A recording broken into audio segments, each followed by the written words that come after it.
بسم اللہ الرحمن الرحیم الحمد للہ رب العالمین والصلاة والسلام علی سید المرسلین وعلی آلہ وصحبہ وازواجہ وذریاتہ واہل بیتہ اجمعین اما بعد فقد قال اللہ تبارک وتعالی فی القرآن المجید هو الذی بعث فی الامیین رسولا منہم یتلو علیہم آیاتہ ویزکیہم ویعلمہم الکتاب والحکمہ وإن كانوا من قبل لفي ضلال مبين وقال في موضع آخر لقد من الله على المؤمنين إذ بعث فيهم رسولا من أنفسهم يتلو عليهم آياته ويزكيهم ويعلمهم الكتاب والحكمة وإن كانوا من قبل لفي ضلال مبين وقال النبي صلى الله عليه وسلم بعثت لأتمم مكارم الأخلاق او کما قال علیہ الصلاۃ والتسلیم۔ معزز سامعین کرام، معزز ناظرین، السلام علیکم ورحمۃ اللہ وبرکاتہ۔ اللہ کا لاکھ لاکھ فضل و کرم ہے، احسان ہے کہ اللہ رب العزت نے ہم سب کو ایک بار پھر ماہ ربیع الاول، جس میں میرے آقا جناب محمد الرسول اللہ صلی اللہ علیہ وسلم کی آمد ہوئی ہے، ہم سب کو نصیب فرمایا۔ یہ المیہ رہا ہے کہ تاریخ میں جہاں تک میرے علم میں ہے، یہ پہلی مرتبہ ہوا کہ تراویحیں گھر میں پڑھی گئیں، عید اور بقرعید کی نماز گھر میں ادا کی گئی، تمام تر مجالس، تمام تر جلسے جلوس آن لائن کیے گئے، مجمع، جلسے، اجتماعات پر پابندیاں رہیں، اور ہر مذہب کا، چاہے وہ کسی بھی مذہب کا ماننے والا ہو، ہر مذہب کے لیے ایک گائیڈ لائن جاری ہوئی۔ ظاہر ہے کہ اب یہ تمام چیزیں ہر مذہب کے ماننے والے نے اپنائیں،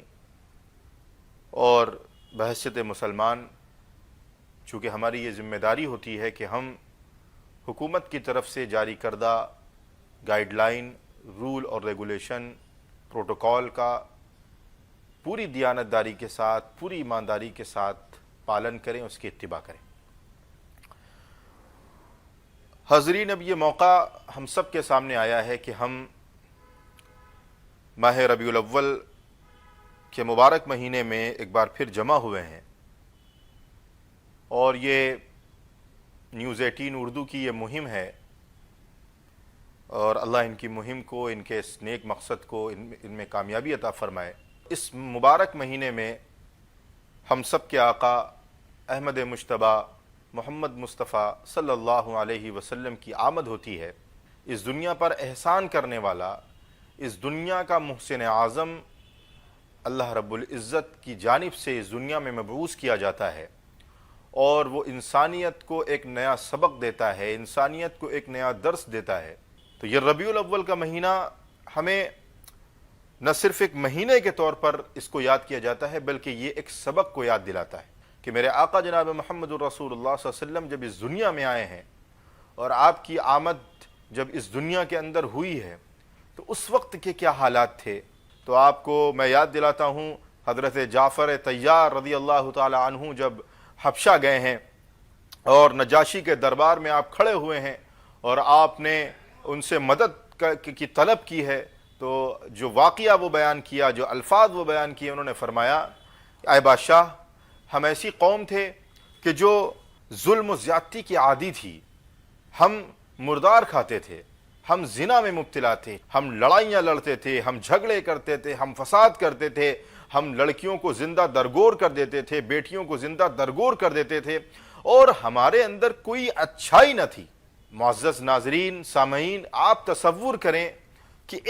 ایک صحابی ہے جو ایمان لاتا ہے، اور وہ حبشہ جاتا ہے اور نجاشی کے سامنے اس واقعے کو بیان کرتا ہے، اور اس منظر کشی، اس دور کی منظر کشی کرتا ہے کہ یہ واقعہ، یہ ماحول، اس اعتبار سے ہم زندگی گزارتے تھے۔ پھر ہم میں ایک ایسا شخص آیا کہ جس نے ہمیں ایک اللہ کی دعوت دی، ہمیں سیدھے راستے کی طرف تلقین کی، ہمیں اچھائیوں کا حکم دیا، ہم سے زنا کو دور کیا، ہم سے قتل و غارت گری کو دور کیا، ہم میں مواخات، محبت، الفت پیدا کی۔ اور جب ہم نے یہ کام شروع کیا، ہم نے اللہ کی وحدانیت کا اقرار کیا، جب ہم نے اس نبی کی تعلیمات پر عمل کیا، تو پوری قوم، پورا ملک، پورا شہر ہمارا مخالف ہو گیا۔ ہماری قوم ہم پر زد و کوب کرنے لگی، اور پھر یہ ہوا کہ مجبوراً ہمیں اپنا ملک، اپنا شہر چھوڑ کر آپ کے پناہ میں آنا پڑا۔ اے بادشاہ، ہم آپ سے درخواست کرتے ہیں کہ آپ ہمیں یہاں رہنے کا ٹھکانہ فراہم کیجیے۔ میرے بھائیوں، بزرگوں، میری معزز اور پردہ نشین ماں اور بہنوں، یہ واقعہ آپ کو اس دور کی تاریخ بتاتا ہے کہ اس دور میں کیا تھا، اس دور میں کس طریقے کا ظلم تھا۔ کوئی وقات نہیں تھی، کوئی ہیومن رائٹ کمیشن نہیں تھا، کوئی حقوق کے علم بردار لوگ نہیں تھے۔ جس کو چاہتا طاقتور قتل کرتا، جس عورت کو چاہتا تھا اس کو کال کوٹری میں بند کر دیا جاتا۔ اور آپ دیکھیں گے پوری دنیا کے اندر یہ نظام قائم تھا۔ قرآن مجید میں اللہ نے بیان فرمایا، وَإِذَا بُشِّرَ أَحَدُهُمْ بِالْأُنْثَىٰ ظَلَّ وَجْهُهُ مُسْوَدًّا وَهُوَ كَظِيمٌ، کہ جب ان کا حال یہ تھا کہ جب انہیں کسی بچے کی خوشخبری دی جاتی، جب انہیں کسی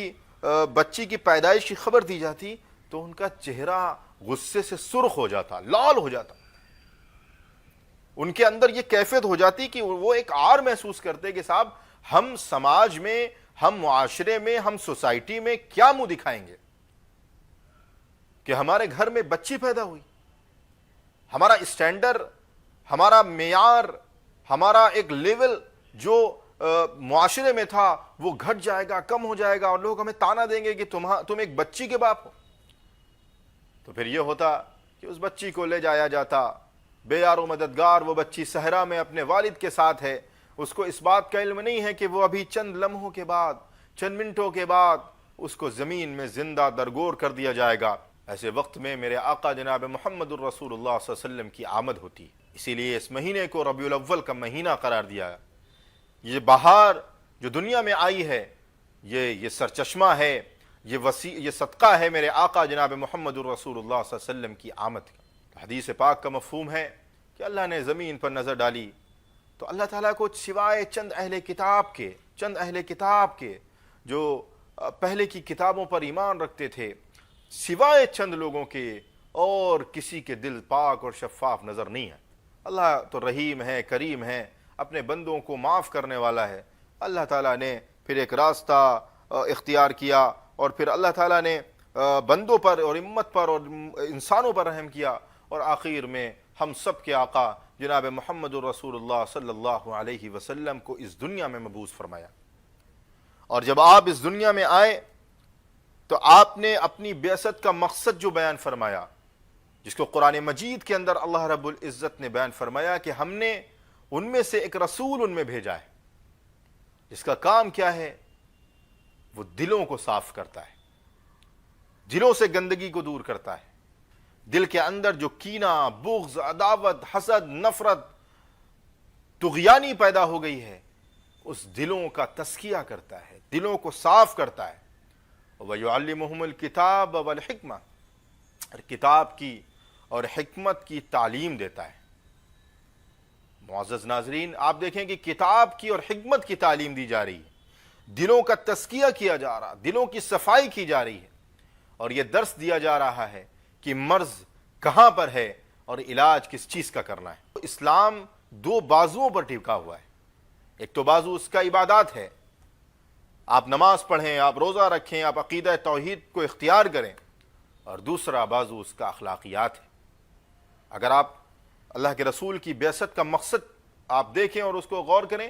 تو آپ کو یہ اس بات کا علم ہو جائے گا کہ میرے آقا جناب محمد رسول اللہ کو بھیجنے کا مقصد کیا تھا۔ بھیجنے کا مقصد یہ تھا کہ کتاب اور حکمت کی تعلیم دی جائے۔ حکمت سے مراد ہے اعلیٰ اخلاق کی تعلیم دی جائے۔ اسی لیے اللہ کے رسول حضرت عائشہ رضی اللہ تعالی عنہا سے جب پوچھا گیا کہ آپ کے اخلاق کیا تھے، آپ کے اخلاق کیا تھے، تو حضرت عائشہ نے بیان فرمایا کہ آپ کے اخلاق قرآن مجید تھے، اور اللہ تعالیٰ نے فرمایا تھا اِنَّكَ لَعَلَىٰ خُلُقٍ عَظِيمٍ، اے نبی آپ تو اخلاق کی اعلیٰ مثال پر ہیں، آپ تو اخلاق کی اعلیٰ قدروں پر ہیں. آپ کو اللہ تعالیٰ نے ایک اسوہ اور ایک نمونہ بنا کر امت کے لیے بھیجا ہے، اور فرمایا لَقَدْ كَانَ لَكُمْ فِي رَسُولِ اللَّهِ أُسْوَةٌ حَسَنَةٌ، کہ تمہارے لیے ایک آئیڈیل اور ایک نمونہ اور ایک اسوہ ہے رسول اللہ صلی اللہ علیہ وسلم کی زندگی میں. اور یہ اسوہ، یہ نمونہ صرف مسلمانوں کے لیے نہیں ہے، صرف کسی اور مذہب یا کسی اور شہر یا کسی اور ملک کے ماننے والوں کے لیے نہیں ہے، بلکہ یہ اسوہ، یہ نمونہ، یہ آئیڈیل، یہ طریقہ، یہ پوری انسانیت کے لیے. کیونکہ آپ کو پتا ہے کہ اللہ کے رسول صلی اللہ علیہ وسلم کو کسی خطے، کسی قبیلے، کسی علاقے، کسی شہر یا کسی مذہب کے لیے رسول بنا کر نہیں بھیجا گیا، بلکہ آپ کو تمام عالم کے لیے رسول بنا کر بھیجا گیا ہے، تمام عالم کے لیے رحمت بنا کر بھیجا گیا ہے. تو میں نے عرض کیا کہ عبادات، آپ نماز پڑھیں، آپ روزہ رکھیں، آپ زکوٰۃ دیں، آپ حج کریں، آپ توحید کا اقرار کریں، یہ عبادات ہیں. اور ایک بازو اس کا اخلاقیات ہے. اگر اخلاقیات نہیں ہیں اور عبادات ہیں تو آپ کامل مومن نہیں ہو سکتے. عبادات میں پکے اور اخلاقیات میں کمزور ہیں تو آپ کامل ایمان والے نہیں ہو سکتے. میں آپ کو ایک حدیث بتاتا ہوں. اللہ کے رسول صلی اللہ علیہ وسلم پر وحی نازل ہوتی ہے. اس وحی کے اندر اللہ تبارک و تعالی آپ سے کہتا ہے کہ اے نبی آپ پڑھیے. آپ پر کیفیت طاری ہوتی ہے. آپ گھر تشریف لاتے ہیں، حضرت خدیجہ سے پورا واقعہ بیان فرماتے ہیں اور فرماتے ہیں زملونی زملونی، مجھے کمبل اڑا دو، مجھے اپنی جان کا خطرہ ہے.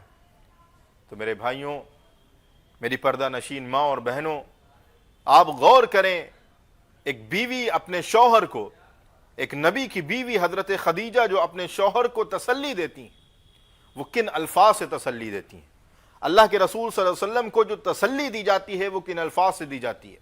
اللہ کے رسول صلی اللہ علیہ وسلم کی جو ڈھارس بندھائی جاتی ہے وہ کن الفاظ سے بندھائی جاتی ہے. حضرت خدیجہ فرماتی ہیں کہ آپ غم نہ کریں، آپ فکر نہ کریں، آپ پریشان نہ ہوں، آپ بالکل گھبرانے کی ضرورت آپ کو نہیں ہے. اللہ آپ کو ضائع نہیں کرے گا، اللہ آپ کو رسوا نہیں کرے گا، اللہ آپ کو ضائع نہیں کرے گا. کیوں؟ اس لیے نہیں کرے گا کیونکہ آپ غریبوں کی مدد کرنے والے ہیں، آپ کمزوروں کا بوجھ اٹھانے والے ہیں، آپ ناتوانوں کی حمایت کرنے والے ہیں، آپ کمزوروں کا ساتھ دینے والے ہیں، آپ لوگوں کا بوجھ اٹھانے والے ہیں. یہ بات میرے آقا جناب محمد رسول اللہ صلی اللہ علیہ وسلم سے بیان فرمائی جا رہی ہے. آپ کے جو اوصاف بیان کیے جا رہے ہیں وہ یہ نہیں بیان کیے جا رہے ہیں کہ آپ غار حرا میں عبادت کرنے والے ہیں، آپ رات رات تہجد پڑھنے والے ہیں، آپ اتنے نوافل پڑھنے والے ہیں، آپ ایسے کام کرنے والے ہیں، بلکہ یہ کہا جا رہا ہے کہ آپ کا معاملہ تو یہ ہے کہ آپ غریبوں کی مدد کرنے والے ہیں، آپ مفلسوں کی حمایت کرنے والے ہیں، آپ ناتوانوں کی حمایت کرنے والے ہیں، آپ کمزوروں کا بوجھ اٹھانے والے ہیں. میرے بھائیوں، میرے بزرگوں، میری ماں اور بہنوں، ذرا غور کریں کہ اس امت کو کیا سبق دیا جا رہا ہے. اس امت کو یہ سبق دیا جا رہا ہے کہ اس امت میں جس نبی کو بھیجا ہے اس نبی کی بعثت کا مقصد تو یہ ہے کہ وہ لوگوں کے نفع میں، لوگوں کے فائدے کا، لوگوں کی بھلائی کا کام کرے. اور اس امت کو میرے آقا جناب محمد الرسول اللہ صلی اللہ علیہ وسلم نے یہ سبق دیا ہے کہ اس امت کی بعثت کا اور اس امت کے وجود کا اور اس امت کو اس دنیا میں سب سے آخری میں مبعوث کرنے کا مقصد ہی یہ ہے کہ اس امت کو انسانوں کی بھلائی اور کامیابی کے لیے نکالا گیا. آپ دیکھیں کہ اللہ کے رسول نے کیا فرمایا. آپ نے فرمایا، ایک صحابی نے پوچھا احب ان اکون خیر الناس، اے اللہ کے رسول میں سب سے بہتر انسان بننا چاہتا ہوں، میں سب سے اچھا انسان بننا چاہتا ہوں، میں سب سے بہتر انسان بننا چاہتا ہوں، میں کیا کروں؟ اللہ کے رسول نے ان سے یہ نہیں فرمایا کہ تم رات بھر نوافل پڑھو، یہ نہیں فرمایا کہ تم نمازوں میں اتنی رکعات ایکسٹرا کر کے پڑھ لو، یہ نہیں فرمایا کہ تم اتنے روزے کر لو، یہ نہیں فرمایا کہ تم اتنے حج اور نوافل کر لو، بلکہ فرمایا لوگوں کے لیے فائدہ مند بن جاؤ، لوگوں کے لیے نفع مند بن جاؤ، تم سب سے اچھے انسان بن جاؤ گے. یعنی اسلام کے اعتبار سے اور اللہ کے رسول کی تعلیمات کے اعتبار سے بہتر شخص وہ ہے جو لوگوں کے لیے نفع بخش ہو، لوگوں کے کام آتا. اگر آپ لوگوں کے کام نہیں آتے ہیں تو آپ ایک اچھے مومن، ایک اچھے ایمان والے، ایک اچھے اللہ کے رسول کے امتی نہیں بن سکتے۔ میرے آقا نے اپنی تمام تر تعلیمات میں اس بات کا ذکر کیا ہے کہ کہیں کتے کو پانی پلانے سے نجات کا ذریعہ ہوتا ہے، کہیں پیاسی بلی کو، بھوکی بلی کو کھانا کھلانے سے، کہیں کسی مخلوق کے ساتھ ہمدردی کرنے سے۔ اسی لیے اللہ کے رسول صلی اللہ علیہ وسلم نے ارشاد فرمایا تھا، الخلق عیال اللہ، یہ تمام مخلوق اللہ کا کنبہ ہے، اللہ کی فیملی ہے۔ اس میں مذہب کے نام پر تفریق نہیں ہے، مذہب کے نام پر کوئی باؤنڈیشن اور قید نہیں ہے کہ یہ مسلمان ہے تو اس کے ساتھ حسن سلوک کیا جائے، یہ مسلمان نہیں ہے تو اس کے ساتھ ظلم و زیادتی کی جائے، یہ مسلمان نہیں ہے تو اس کے ساتھ یہ فسادات اور یہ انتقامات لیے جائیں، بلکہ اللہ کے رسول صلی اللہ علیہ وسلم نے پوری امت کو یہ درس دیا اور سبق دیا ہے کہ اگر کوئی انسان قدرت کے باوجود، طاقت کے باوجود کسی کو درگزر کرتا ہے، کسی کو معاف کرتا ہے، کسی کے ساتھ صبر کا معاملہ کرتا ہے، تو ایمان کے اعتبار سے افضل مومن وہ ہے۔ ایک موقع پر ایک واقعہ یوں یاد آیا کہ حضرت ابو بکر رضی اللہ تعالی عنہ تشریف فرمائے، ایک شخص آیا اور حضرت ابو بکر کو گالیاں دینے لگا۔ اللہ کے رسول سامنے بیٹھے ہیں، اللہ کے رسول مسکرا رہے ہیں،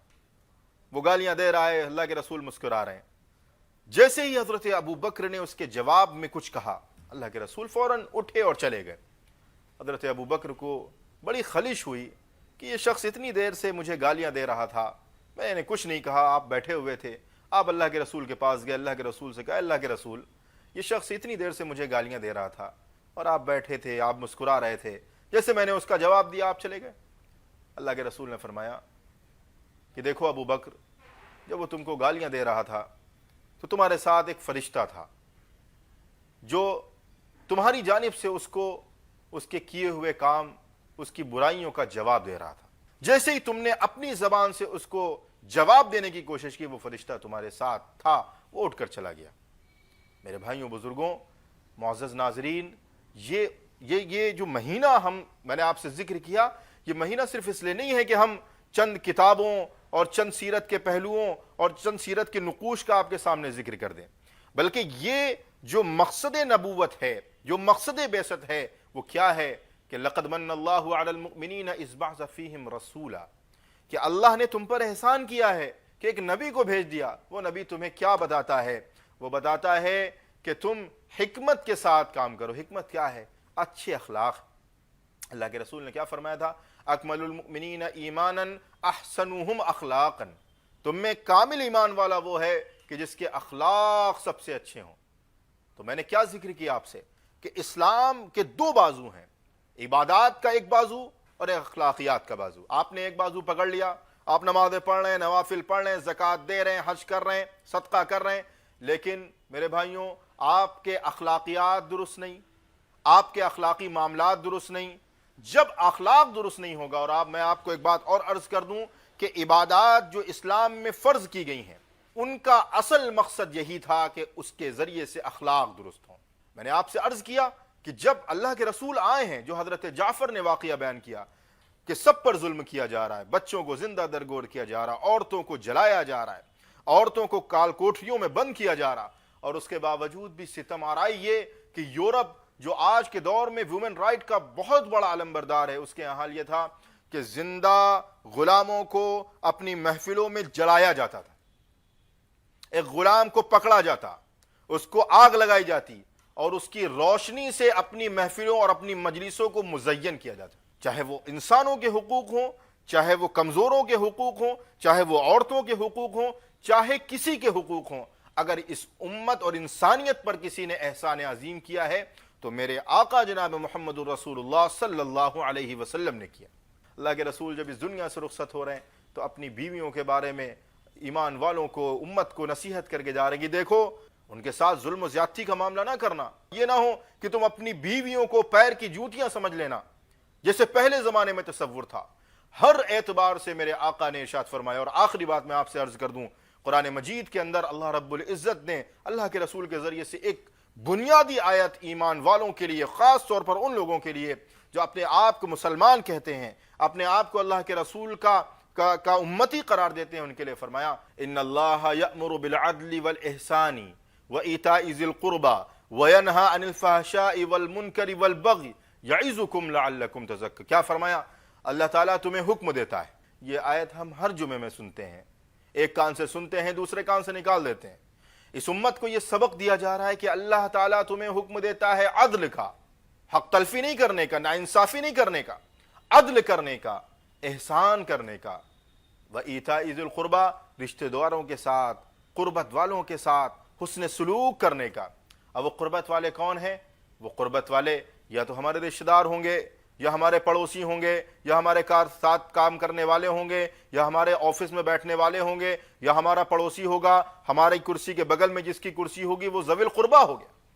وہ ہمارا قربت والا ہو گیا۔ ایک تو مانے اس کے رشتہ دار ہو گئے، لیکن جو قربت والا ہے، جو قریب والا ہے، اس میں کوئی قید نہیں فرمائی کہ صاحب وہ مسلمان ہوگا، یا وہ عیسائی ہوگا، یا وہ ہندو ہوگا، یا وہ مسلم ہوگا، یا وہ کرسچن ہوگا، یا وہ کسی اور مذہب کا ہوگا، یا وہ سکھ ہوگا، بلکہ جو بھی تمہارے قریب میں ہو اس کے ساتھ احسان کا، حسن سلوک کا معاملہ کرنا۔ اور یہاں تک کہ نہیں کہ صرف انسانوں تک بلکہ جانوروں تک کے کہا گیا۔ ایک صحابی کا اونٹ آتا ہے اللہ کے رسول صلی اللہ علیہ وسلم کے پیر کے سامنے بلبلانے لگتا ہے۔ اللہ کے رسول فرماتے ہیں کہ دیکھو یہ اونٹ اپنے آقا کی شکایت کر رہا ہے۔ آپ ان صحابی کو بلاتے ہیں اور کہتے ہیں کہ کیا تم اس اونٹ سے اس کی وسعت اور اس کی طاقت سے زیادہ کام لیتے ہو؟ سنو، اس سے اس کی وسعت اور اس کی طاقت کے بقدر کام لیا کرو۔ تو یہ اونٹ اور یہ چرند اور یہ پرند، یہ تمام تر انسانوں کو، جانوروں کو، مخلوقات کو اگر کسی نے ان کا حق دلایا ہے تو یہ اللہ کے رسول صلی اللہ علیہ وسلم کی ذات گرامی ہے۔ اور میں نے فرمایا نا، ان اللہ یامر بالعدل والاحسان وایتاء ذی القربى، ذوی القربہ کے ساتھ حسن سلوک کرنے کا۔ اور پھر کیا فرمایا؟ وینہی عن الفحشاء والمنکر والبغی، اور تمہیں منع کیا ہے، تین چیزوں کا حکم دیا ہے۔ عدل کرنا، عدل کرنا، ایسا نہ ہو کہ ناانصافی کرنے لگو، ایسا نہ ہو کہ تم حد سے تجاوز کر جاؤ، ایسا نہ ہو کہ تم